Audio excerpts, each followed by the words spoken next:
The gray dawn light barely penetrates the thick mist that clings to the fields of northern France, obscuring the horizon in a damp, suffocating blanket. It is October 25th, 1415, St. Crispin's Day, and the air is thick not just with the fog of the morning, but with the palpable weight of impending death.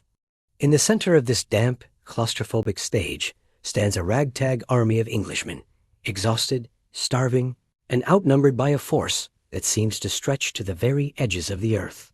They are trapped, their backs against the wall of history, facing the flower of French chivalry. But what the French forces see before them is not merely a desperate band of invaders. They are facing a revolutionary killing machine, a technological and tactical evolution that is about to tear the medieval world apart. This is the story of the Battle of Agincourt, not just as a clash of steel, but as a masterpiece of military engineering, where a simple piece of wood changed the course of history forever. To understand the seismic shock that is about to ripple through these fields, we must first look at the instrument of destruction that defines this moment. The English longbow was not merely a weapon. It was the apex of medieval craftsmanship, a machine of war forged from the heart of a yew tree. For the English archer standing in the mud of Agincourt, this bow was an extension of his own body, a tool he had trained with since childhood, developing muscles in his back and shoulders that modern athletes would scarcely recognize. The physics of the bow were terrifyingly simple, yet devastatingly effective. Standing nearly as tall as a man, the bow was made of a single piece of yew, combining the heartwood's ability to resist compression with the sapwood's elasticity and tension. When an archer drew the string back to his ear, exerting a pull weight of over 150 pounds, he was storing potential energy equivalent to a modern heavy-duty crossbow. Upon release, that energy transferred to a cloth-yard shaft, a heavy arrow tipped with a vicious bodkin point, a needle of hardened steel designed specifically to pierce the iron plate armor that protected the French nobility. But the true power of the longbow was not just in its penetrating power, but in its rate of fire. While the French crossbowmen laboriously cranked their weapons, the English archer could loose 10 arrows in a single minute, a dark cloud of death that hissed through the air like angry hornets. This is the weapon that Henry V, the young King of England, staked his life and his kingdom upon. The journey to this muddy field has been nothing short of a nightmare. Henry V, a ruler driven by a divine belief in his claim to the French throne, had landed in France with a vision of conquest, but nature had proven to be a more formidable enemy than any army. His forces had laid siege to the town of Harfleur, expecting a quick victory, but they were met with stubborn resistance and a more insidious foe, disease. Dysentery, the bloody flux, had swept through the English camps like a scythe, felling knights and archers alike, wasting their bodies away until they were too weak to hold their swords, let alone draw their heavy bows. When Harfleur finally fell, Henry's army was a shadow of its former self, decimated by sickness and reduced to a fraction of its original strength. With winter fast approaching, the king made a strategic decision that bordered on madness. Instead of retreating to the safety of England, he chose to march his battered, fever-ridden men 200 miles up the coast to the English stronghold of Calais.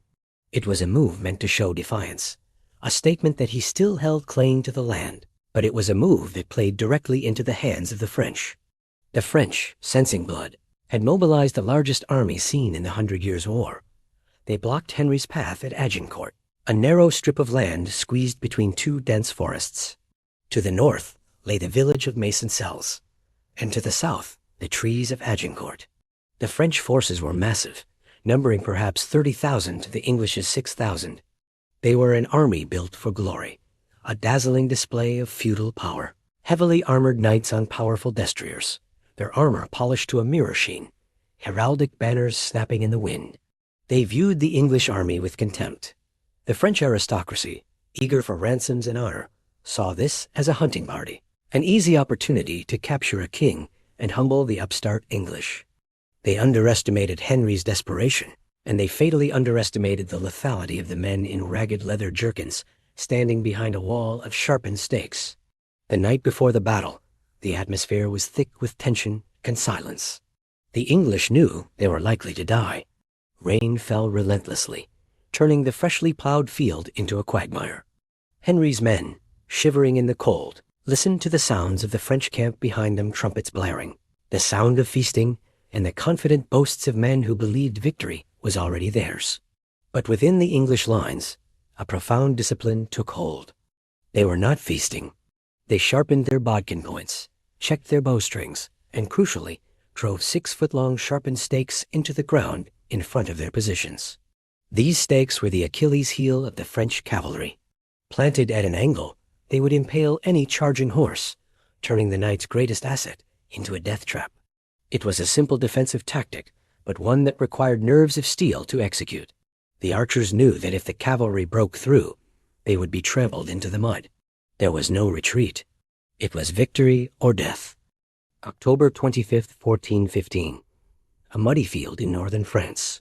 Two armies face each other, poised for a battle that will echo through history. This is the story of the Battle of Agincourt. On one side, the French army, a massive, glittering force of knights and men-at-arms, confident in their numbers and their heavy armor. They had anywhere from 12,000 to 36,000 men, a true medieval host. Their commanders, Constable Charles d'Albret and Marshal Boucicaut, were veterans, sure of victory. They drew up their army in 3 massive divisions, or battles, one behind the other. The first line was packed shoulder to shoulder with heavily armored nobles and knights, ready to smash the English.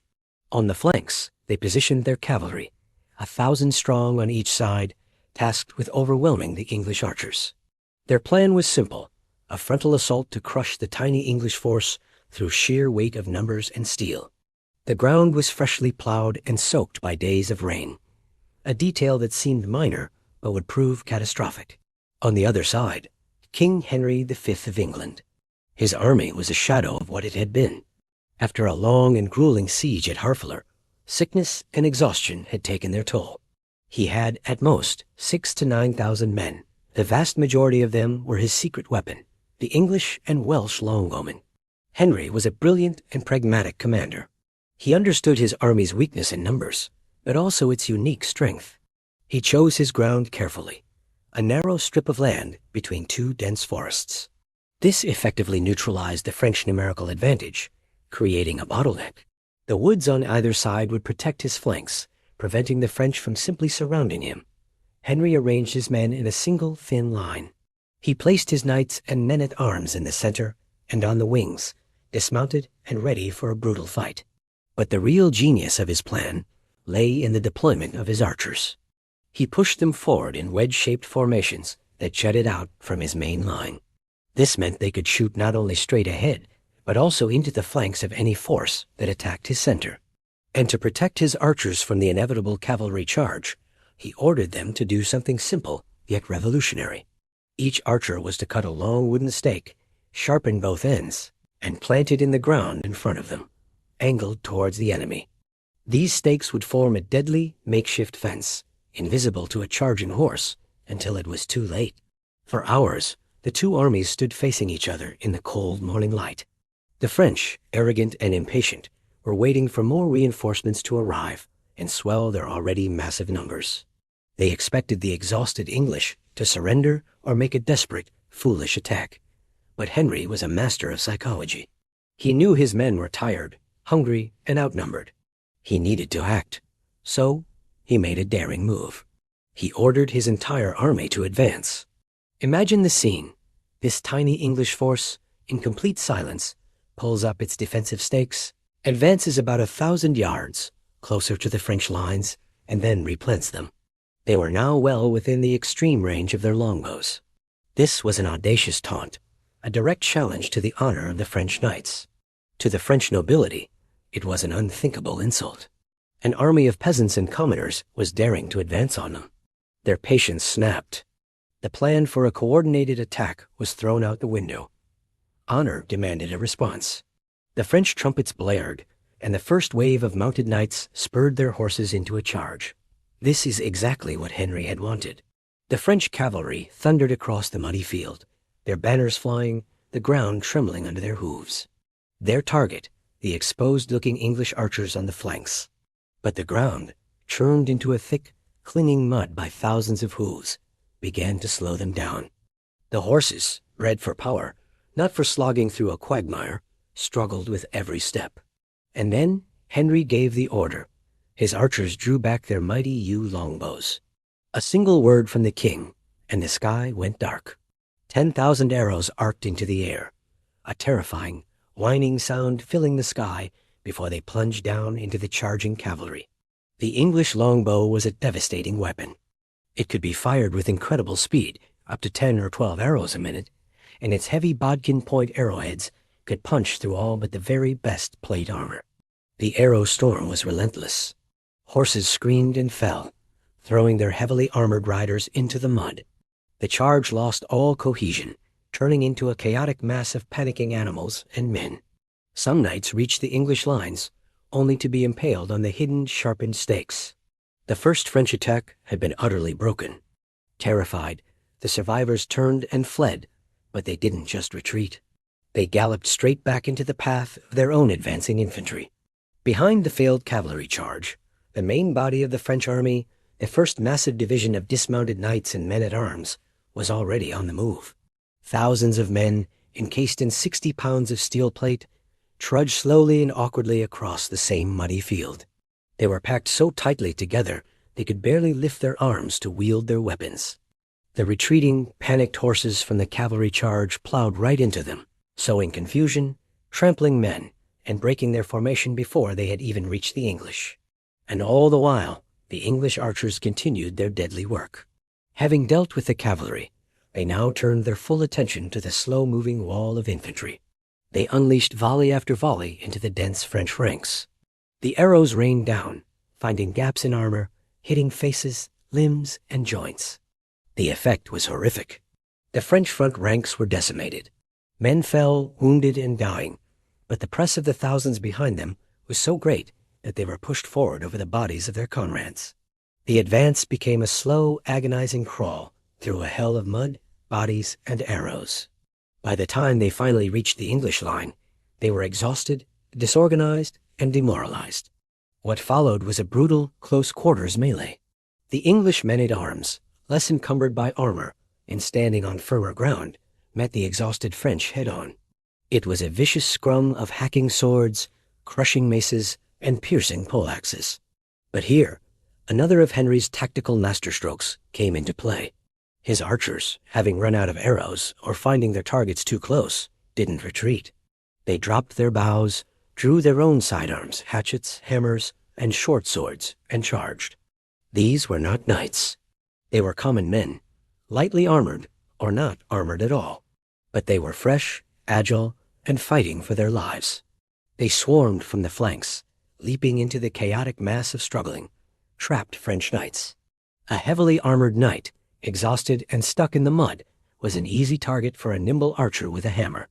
The archers slipped through the gaps, pulling knights down, stabbing them through visors or gaps in their armor. The battle degenerated into a one-sided slaughter. The French second line, seeing the disaster unfolding, hesitated and then broke, many fleeing without even joining the fight. In the end, the English victory was absolute and shockingly one-sided. Thousands of French nobles and knights lay dead on the field, while English losses were incredibly light, perhaps only a few hundred. Agincourt wasn't just a military victory. It was a social earthquake. An army of commoner archers had annihilated the flower of French chivalry. It cemented the legend of Henry V and proved for all time the devastating power of the English longbow. It was a battle won not by numbers or noble birth, but by brilliant tactics, disciplined soldiers, and a king who knew how to turn his army's weaknesses into its greatest strengths. Thanks so much for watching. If you enjoyed this dive into medieval history, make sure to hit that like button and subscribe for more epic battles. Let us know in the comments which battle you want to see covered next. Until then, stay curious. Moving lightly over the mud that trapped the knights, the archers swarmed the French lines. Their tactics were brutal and efficient. They dragged the armored Frenchmen into the mud, where their heavy armor became a coffin. Once a knight was down, an archer would use a dagger to slip through the visor gap or the armpit joint, delivering the killing blow. It was a chaotic, vicious melee, fought at close quarters, where the high-tech longbow was replaced by the primal instinct to survive. The pressure on the French was immense. They were being killed from three sides, the English men at arms in front, the archers swarming the flanks, and a constant arrow fire from the rear. The sheer exhaustion of fighting in knee-deep mud while carrying the weight of a night as burden broke them. The second line of the French, seeing the first line decimated, refused to advance or fled in panic. But the third line, the immense rearguard, stood firm, threatening to overwhelm the exhausted English who were now deeply committed to the fight. Henry V, seeing this, had to make a cruel decision. He ordered the killing of the French prisoners. It was a pragmatic, ruthless call. With his men exhausted and a fresh French force looming, he could not afford to have thousands of prisoners behind his lines who might rebel. It was a brutal act, a stain on the victory, but one that underscored the desperate stakes of the battle. The final blow came when the local French forces, perhaps seeing the slaughter of prisoners or realizing the battle was lost, raided the English camp. This panicked Henry, who believed a counterattack was underway. He ordered his men to kill every remaining prisoner and brace for a fight. However, the French third line, seeing the raid and misunderstanding the situation, believed they were surrounded and began to disperse. The battle was over.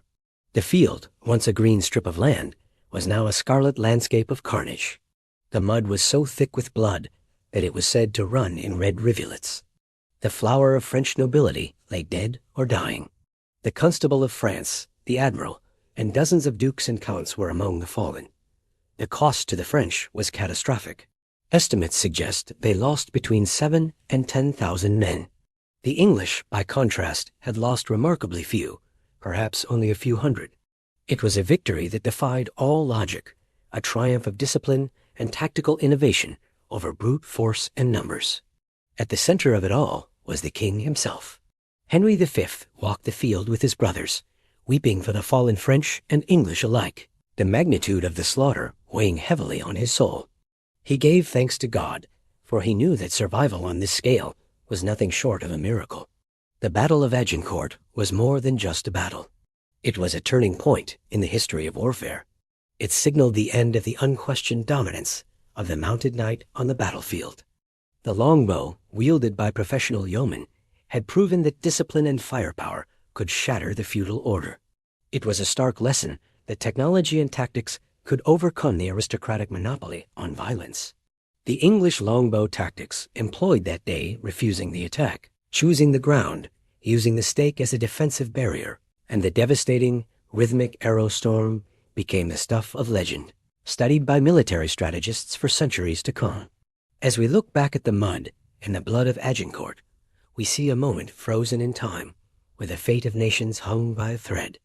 It was a day defined by the courage of men who stood shoulder to shoulder against impossible odds, guided by a young king who dared to lead from the front. The bodkin point, the yew bow, the wooden stake, these were the humble instruments that brought down an empire. But beyond the weapons, it was the human spirit, the sheer grit of the English archer, and the hubris of the French nobility that wrote the final chapters of this bloody tale. The echoes of the bowstrings have long since faded into the silence of history, but the lessons of Agincourt remain etched into the consciousness of the West. It reminds us that even when the odds are overwhelmingly stacked against us, innovation, discipline, and courage can rewrite the destiny of the world. The mud of Agincourt has long since dried, but the legend of what happened there on that crisp October morning continues to resonate through the ages, a testament to the terrifying power of human ingenuity in the face of annihilation. It challenges us to consider how the tools we create and the choices we make in moments of crisis define not just our own lives, but the very history of the civilization we leave behind, urging us to look past the armor of our own convictions and see the fragile reality beneath.